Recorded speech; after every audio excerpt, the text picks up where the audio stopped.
तो MP board के class 12th के विद्यार्थी देखिए आज के इस वीडियो में 4 मार्च के लिए फिजिक्स के टॉप 20 क्वेश्चन में आपको बताने जा रही हूँ सॉल्यूशन के साथ में। एक भी प्रश्न आपका 4 मार्च के दिन इन प्रश्नों से रॉन्ग नहीं जाएगा। सारे प्रश्न सिलेक्टेड हैं जिनको हम सॉल्यूशन के साथ में बहुत ही सरल और सिंपल लैंग्वेज में देखेंगे ताकि आप अच्छे से कंप्लीट कर सकें। तो चलिए बिना किसी देरी की वीडियो को शुरू करते हैं। तो देखिए पहला प्रश्न है कि 3 संधारित्र जिनकी धारिता क्रमशः C1, C2 और C3 है समांतर क्रम में जोड़े गए हैं, तुल्य धारिता के लिए व्यंजक ज्ञात कीजिए। तो यह है हमारा पहला प्रश्न जिसको 3 संधारित्र है जिनकी धारिता दी गई है C1, C2 और C3 जो समांतर क्रम में जोड़े गए हैं, तो इनकी तुल्य धारिता के लिए व्यंजक ज्ञात करना है। तो ये आपका समांतर क्रम संयोजन का इस तरह का चित्र होगा। तो इस तरह से आपको चित्र बनाना है और ये यहाँ पर धारिता आपकी रहेगी C1, C2 और C3। इसमें Q आवेश रहेगा Q1, Q2 और Q3। ठीक है, V इसमें विभवांतर रहने वाला है। तो इस तरह से आपको लिखना है। देखिए यहाँ पे कि 3 संधारित्रों को समांतर क्रम में जोड़ा गया है जिनकी धारिता क्रमशः यहाँ पे हमें पहले से दी रखी है, तो यहाँ पे लिख लेना है C1, C2 और C3 है एवं आवेश क्रमशः Q1, Q2, Q3 है तथा विभवांतर V है। ठीक है, ना हो गया। फिर कुल आवेश लिखना है, यहाँ पे नहीं लिखा है, तो कुल आवेश क्रमशः Q इक्वल Q1 बनेगा प्लस Q2 प्लस Q3 जिसको हम समीकरण नंबर 3 नाम देंगे। ठीक है, चलिए इतना आप कर लेंगे। इसके बाद में आगे यहाँ पे हम धारिता का सूत्र लगाएंगे। धारिता इक्वल होगा आपका आवेश बटा विभवांतर। तो इसको हम इस रूप में लिखेंगे। धारिता हमारी क्या है C है, आवेश क्या है Q, विभवांतर V। अब हमें इस V को इधर ले जाना है और Q केवल अकेला रखना है। तो ये होगा आपका Q इक्वल CV। तो इसको हम इस तरह से लिखेंगे Q1 equal C1V, Q2 equal C2V, Q3 equal C3V। ठीक है, समीकरण नंबर 1 में मान रखने पर जो हमने समीकरण नंबर 1 बनाया था, कहाँ पे बनाया था, ये बनाया था। अब इसको हम ऐसा का ऐसा यहाँ पर उतार लेंगे और फिर हम इसमें मान रख देंगे। मान कहाँ से रखेंगे, ये यहाँ से। ठीक है, ये Q1 का मान क्या है C1V है, तो ये हमने यहाँ पे पूरे के मान रख दें। तो आपको मान इस तरह से रख देने हैं। और अब देखिए इन तीनों में हमें सेम क्या दिख रहा है, एक समान V दिख रहा है। V यहाँ पे भी V, वोल्ट सेम है, वोल्ट यहाँ पे भी सेम है, सॉरी विभवांतर। ठीक है, सभी में आपका सेम है, तो इसमें से हम विभवांतर को कॉमन निकाल लेंगे, बाहर निकाल लेंगे। तो इस विभवांतर से ये विभवांतर आपका कट हो जाएगा और यहाँ पे आपकी धारिता निकल कर आ जाएगी तुल्य धारिता। ठीक है, C equal C1 plus C2 plus C3 हो गया। तो इस तरह से आपको इसको हल करना है। ये पूरा मैंने आपको बता दिया है किस तरह से आपको करना है। बहुत ही सरल और सिंपल है, आप आराम से इसको कंप्लीट कर सकते हैं। तो स्क्रीनशॉट ले, सारे प्रश्नों को अच्छे से कंप्लीट करें।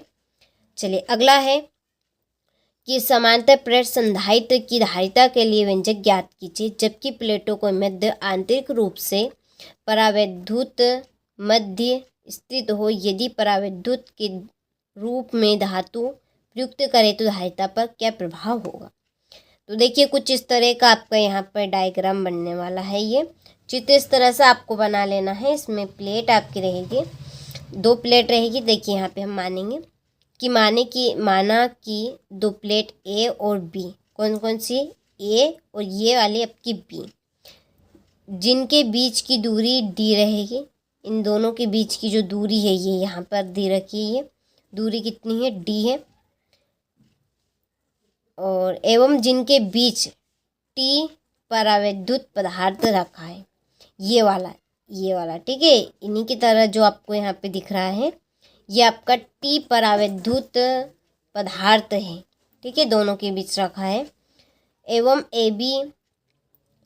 A पर आवेश प्लस Q, B का संबंध पृथ्वी से है।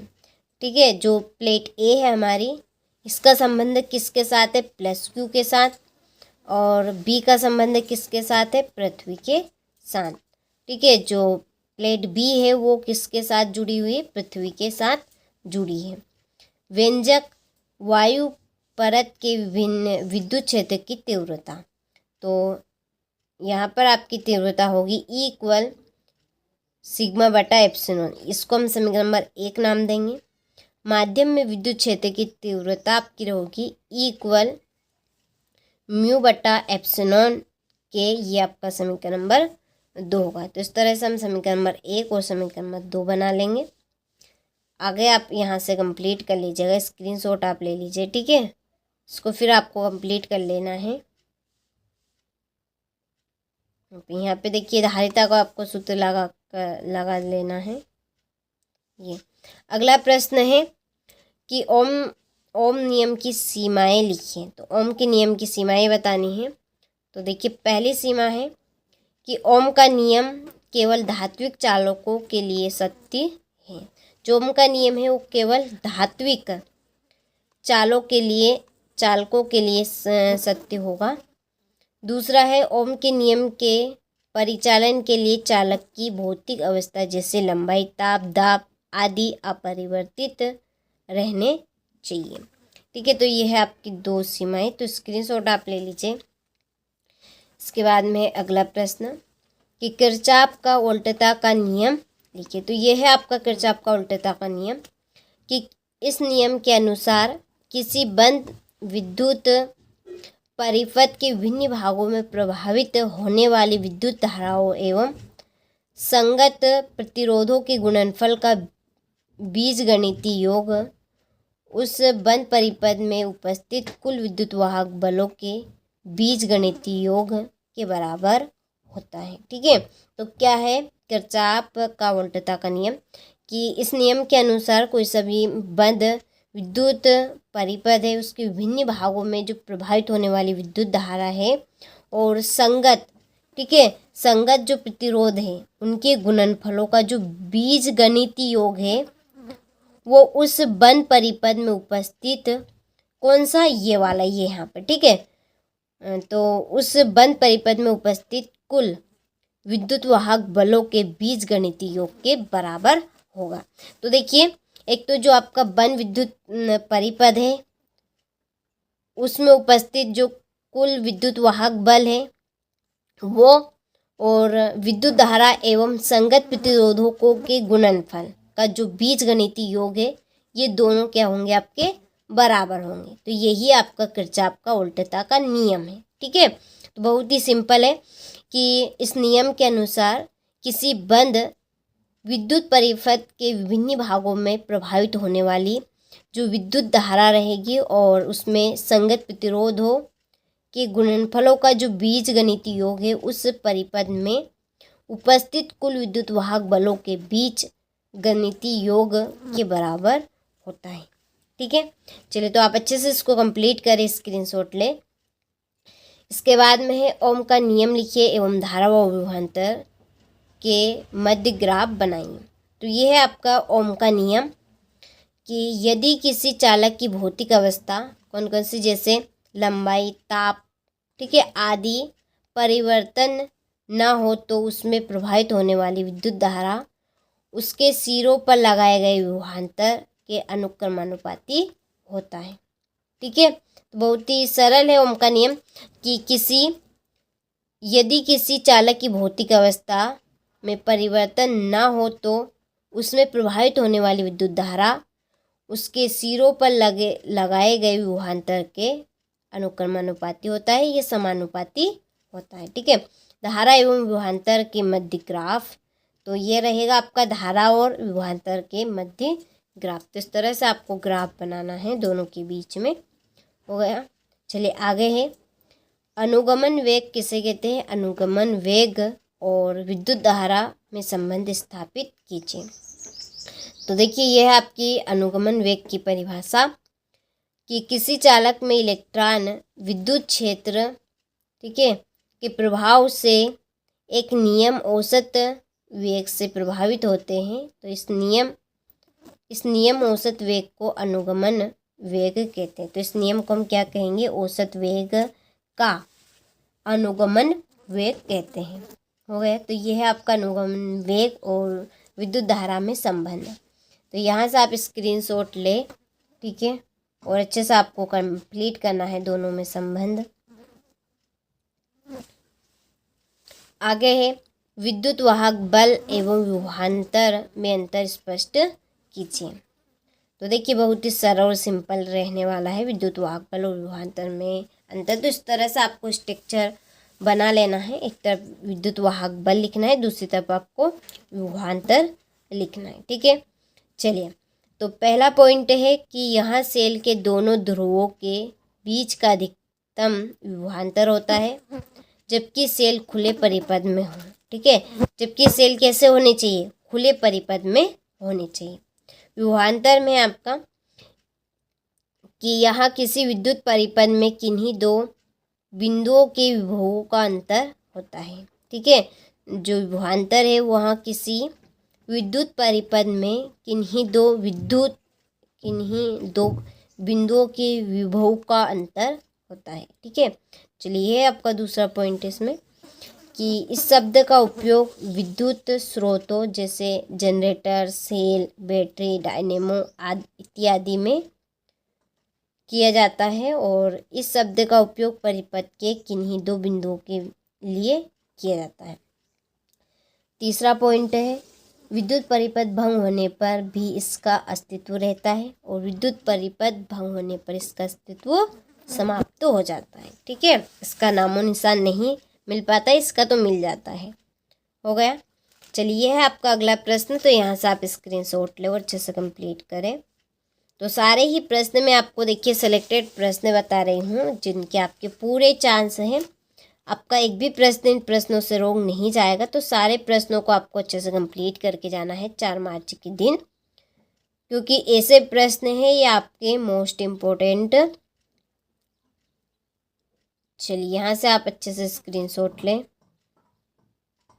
तो टॉप 20 क्वेश्चन हम कंप्लीट कर रहे हैं जिनमें आपके सारे ही प्रश्न आ गए हैं। ओमी एवं अनोमी प्रतिरोध को आपको समझाना है। तो दोनों की परिभाषा आपकी काफ़ी सिंपल रहने वाली है। आप 1 से 2 बार पढ़ेंगे, उसमें आपको कंप्लीट हो जाएगी। तो स्क्रीनशॉट आप ले लीजिए, अच्छे से कंप्लीट करें। चलिए, इसके बाद में है यहाँ से एम्पियर को परिभाषित कीजिए। क्या होगा यदि वोल्टमीटर को परिपथ के श्रेणी क्रम में जोड़ दें, ठीक है। तो ये रहा इसका आंसर। इसके बाद में है धारामापी में चुंबक के ध्रुव अवतल क्यों बनाए जाते हैं। जो धारामापी में चुंबक के जो ध्रुव होंगे वो अवतल क्यों बनाए जाते हैं। तो ये है इसका आंसर कि जिससे कि कुंडली का कार्य करने वाला चुंबकीय ध्रुव त्रिज्यीय हो जाए और कुंडली का तल सदैव बल रेखाओं के समांतर हो। तो इसलिए जो चुंबक का ध्रुव है वो अवतल बनाया जाता है। हो गया। चलिए, अगला है एक आदर्श वोल्टमीटर का प्रतिरोध कितना होना चाहिए और क्यों। तो यह है इसका आंसर आपका। तो यहाँ से स्क्रीनशॉट ले और अच्छे से आप कंप्लीट करें। इसके बाद में है बायो-सेवर्ट की नियम की व्याख्या कीजिए। तो यह है आपका बायो-सेवर्ट के ऊपर से पूरा चैप्टर आपका। तो अच्छे से स्क्रीनशॉट ले और अच्छे से कंप्लीट करें।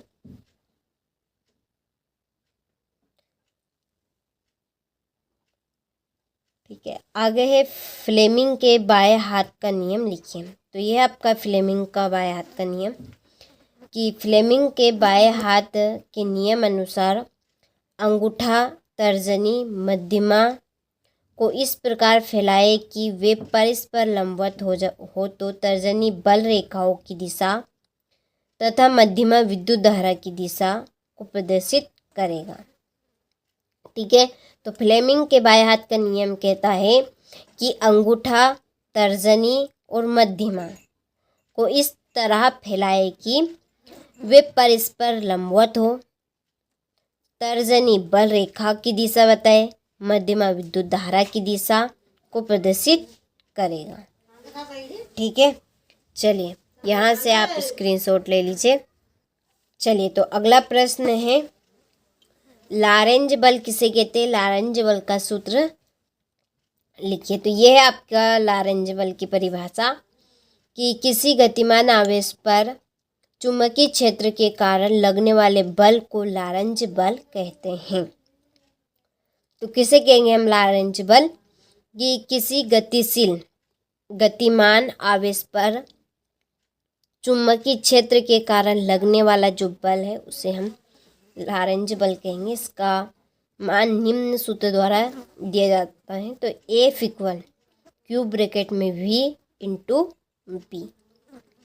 ठीक है, देखिए जहाँ Q गतिमान आवेश और वेग V तथा वहाँ आवेश चुंबकीय क्षेत्र B में गति कर रहा है।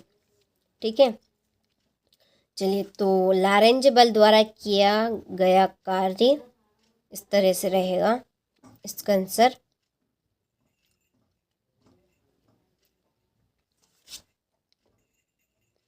चलिए तो यहाँ से स्क्रीनशॉट ले और अच्छे से आप इन प्रश्नों को कंप्लीट करें। सारे सिलेक्टेड प्रश्न मैं आपको बता रही हूँ। विद्युत बल और चुंबकीय बल में अंतर आपको बताना है। एक तरफ आपको विद्युत बल लिख लेना है और दूसरी तरफ आपको चुंबकीय बल लिख लेना है। ठीक है, तो देखिए पहला पॉइंट है कि विद्युत बल का मान आवेशित कण के वेग पर निर्भर नहीं करता है और चुंबकीय बल का मान आवेशित कण के वेग पर निर्भर करता है। दूसरा पॉइंट है कि विद्युत बल द्वारा आवेशित कण पर कार्य किया जाता है। और इसका अगला पॉइंट है कि चुंबकीय बल द्वारा आवेशित कण पर किया गया कार्य शून्य होता है। ठीक है, चलिए तो दोनों ही पॉइंट बहुत ही सिंपल है। दो पॉइंट आपके ये रहे, तो यहाँ से आप स्क्रीनशॉट ले लीजिए। आमीटर और वोल्टमीटर में अंतर स्पष्ट कीजिए। तो एक तरफ आपको आमीटर लिखना है और दूसरी तरफ आपको वोल्टमीटर लिख लेना है। ठीक है, चलिए तो पहला पॉइंट है इसका कि एक आदर्श आमीटर का प्रतिरोध शून्य होता है और एक आदर्श वोल्टमीटर का प्रतिरोध अनंत होता है। दूसरा है कि इसकी सहायता से परिपथ में बहने वाली धारा मापी जाती है और इसकी सहायता से परिपथ में किन्हीं दो बिंदुओं के बीच विभवांतर नापते हैं। ठीक है, तीसरा है इस परिपथ में श्रेणी क्रम में जोड़े जाते हैं। इस परिपथ को श्रेणी क्रम में जोड़े जाते हैं और इस परिपथ में समांतर क्रम में जोड़े जाते हैं। हो गया। चौथा है इसकी कुंडली के साथ शंट जुड़ा रहता है और इसकी कुंडली के साथ श्रेणी क्रम में उच्च तार जुड़ा रहता है। ठीक है, तो ये आपके 4 पॉइंट हैं। चलिए हो गया। अगला प्रश्न है शंट क्या है, इसका सिद्धांत, उपयोग एवं लाभ और हानि लिखना है। तो देखिए ये आपका शंट की परिभाषा कि शंट कम प्रतिरोध का तार होता है जिसे धारामापी की कुंडली के साथ समांतर क्रम में जोड़ा जाता है। ठीक है, उसे हम शंट कहेंगे कि शंट कम प्रतिरोध का तार होता है जिसे धारामापी की कुंडली के साथ समांतर क्रम में जोड़ा जाता है। यह आपके शंट के उपयोग। पहला उपयोग है कि धारामापी में शंट लगाकर उसे आमीटर में परिवर्तित किया जाता है। दूसरा है कि इसकी सहायता से आमीटर के परास को बढ़ाया जा सकता है। तीसरा है कि इसमें धारामापी का प्रभावी प्रतिरोध बहुत कम होता है। चौथा है धारामापी की कुंडली और संकेतक क्षतिग्रस्त होने से बचा जाता है। ठीक है, तो ये आपके उपयोग हो गए। इसके बाद में है लाभ। लाभ है कि धारामापी में शंट लगाकर उसे आमीटर में परिवर्तित किया जाता है। दूसरा पॉइंट है कि धारामापी का प्रभाव प्रतिरोध बहुत कम होता है, अतः उसे किसी परिपथ में जोड़ने पर उस परिपथ में बहने वाली धारा के मान में कोई उल्लेखनीय परिवर्तन नहीं होता है। ठीक है, चलिए इसके बाद में ये है हानि, केवल मात्र एक रहेगी। शंट लगाने से धारामापी की सुग्राह्यता कम हो जाती है। ठीक है, चलिए तो आपने सारे ही प्रश्नों का अच्छे से स्क्रीनशॉट ले लिया होगा। तो मैंने आपको इस क्लास में देखिए फिजिक्स के टॉप 20 क्वेश्चन बताए हैं 4 मार्च के लिए। जिनके पूरे आने के चांस है, आपको अच्छे से इनको कंप्लीट करके जाने हैं।